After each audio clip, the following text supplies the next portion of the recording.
The Dutch Shoe Mystery by Ellery Queen, narrated by Mark Peckham. Forward.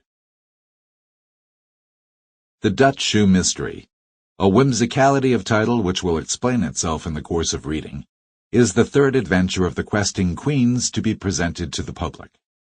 And for the third time I find myself delegated to perform the task of introduction.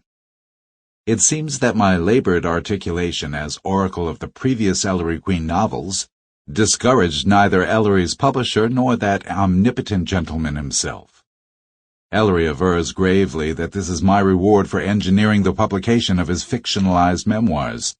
I suspect from his tone that he meant the word to be synonymous with punishment. There is little I can say about the queens, even as a privileged friend, that the reading public does not know or has not guessed from hints dropped here and there, in Opus 1 and Opus 2. Under their real names, one secret they demand be kept. Queen Père and Queen Fee were integral, I might even say major cogs in the wheel of New York City's police machinery, particularly during the second and third decades of the century. Their memory flourishes fresh and green among certain ex-officials of the metropolis.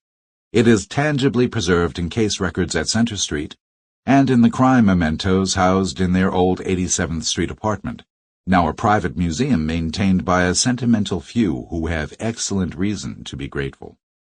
As for contemporary history, it may be dismissed with this: the entire Queen ménage, comprising old Inspector Richard, Ellery, his wife, their infant son, and Gypsy Juna, is still immersed in the peace of the Italian hills, to all practical purposes retired from the man-hunting scene. I remember clearly the gasp of horror, the babble of conjecture that rippled outward from New York spreading through the civilized world, when it was learned that Abigail Doorn, the mighty, had been murdered like any poor defenseless devil. She was, of course, a figure of international stature, an eccentric whose least financial operation, whose quietest benefaction, whose most ordinary family affair were automatically front-page news. Distinctly a press personality, she was one of perhaps 24 in the past decade who, struggle or protest as they might, could not escape the all-seeing eye of the journalistic and consequently the lay world.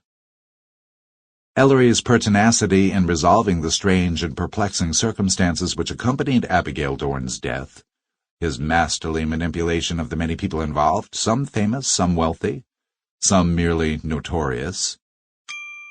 Sample complete. Ready to continue?